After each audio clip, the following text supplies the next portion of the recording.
school was an important Brit school for the children of the farmers along River Yamuna in Delhi who did not have access to a formal education system. It had been running since 1993, but in 2011 it was demolished in one of the demolition drives by Delhi Development Authority because the farming communities are considered illegal. They're considered as slums because of the absence of a formal land tenure.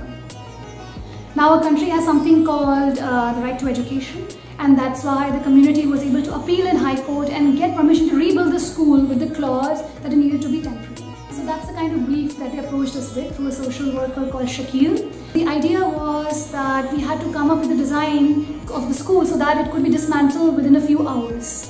And this transience, if you think about it, this sort of temporariness is really a coping mechanism by the communities to survive because they are at a constant threat of evictions because of the constant precarity they live in. And so we had to imbibe this into the design as well to come up with a sort of a temporary design which could be dismantled as a coping mechanism.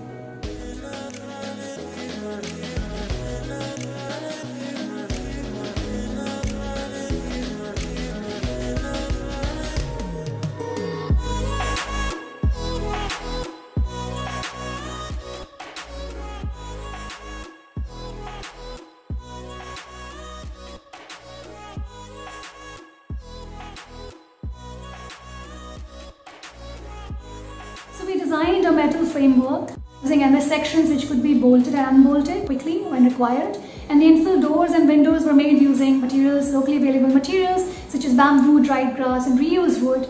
And not only because it was the most practical and affordable approach, but also because it really helped create a sense of identity, a sense of pride and ownership in using the same materials that the parents were using to build their own houses. And a lot of volunteers turned up to help us build the school with their own hands. So after providing an educational space for the children for over a year, the school had to be dismantled due to land ownership issues.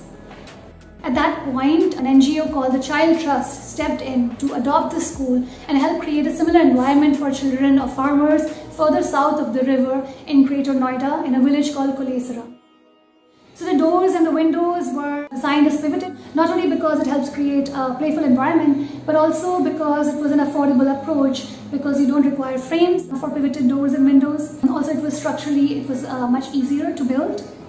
And the idea was always to create a very open sort of a school, to have this direct connection with the surroundings, with the nature, with the farmland around. We didn't want to create a classroom with 4 walls within which the students would feel confined. The idea was to have this sort of porosity with a lot of light and ventilation. And that was how we visualized the school, which was in direct alignment with how also the children were being taught.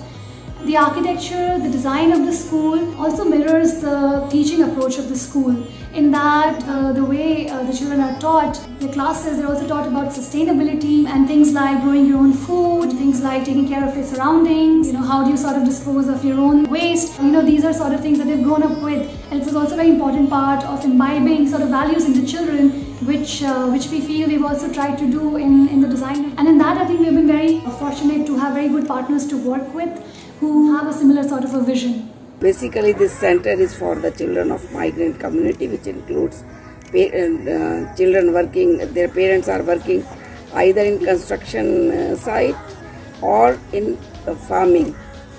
And these children are the children who have never been to school, and third category of children, those who are being taught here, are children who need some support in their education.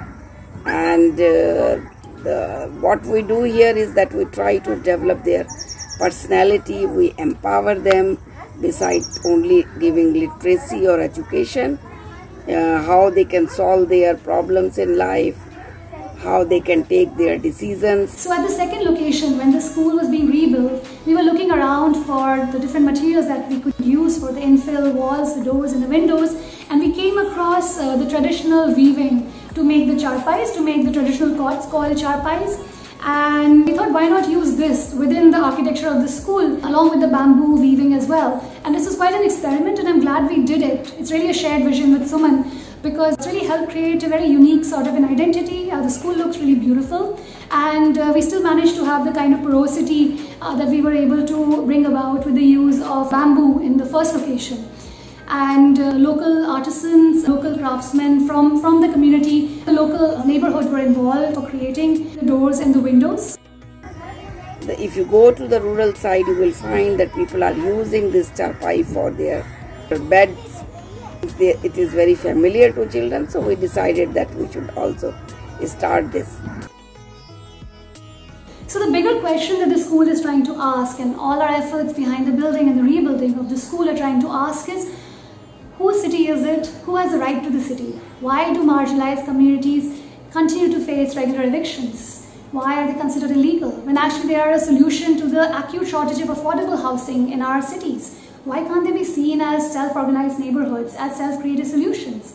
Now across the world, cities are talking about urban farming as a sustainable and a new practice. But here in Delhi, we already have urban farming at the heart of the city. We already have indigenous farming, which has been going on here for decades. So why are we bent on removing it? Can we reimagine this city? Can we reimagine the city so that it does not leave the most vulnerable people out? Can we reimagine our riverfront? Can the riverfront development plan have the biodiversity parks, the recreational zones, and the jobless parks that are planned, but can it also integrate farming? Why do we have to leave the farmers out in our sort of future vision of the city? And so these are the sort of bigger questions that I feel a very small and a very simple school is also trying to ask.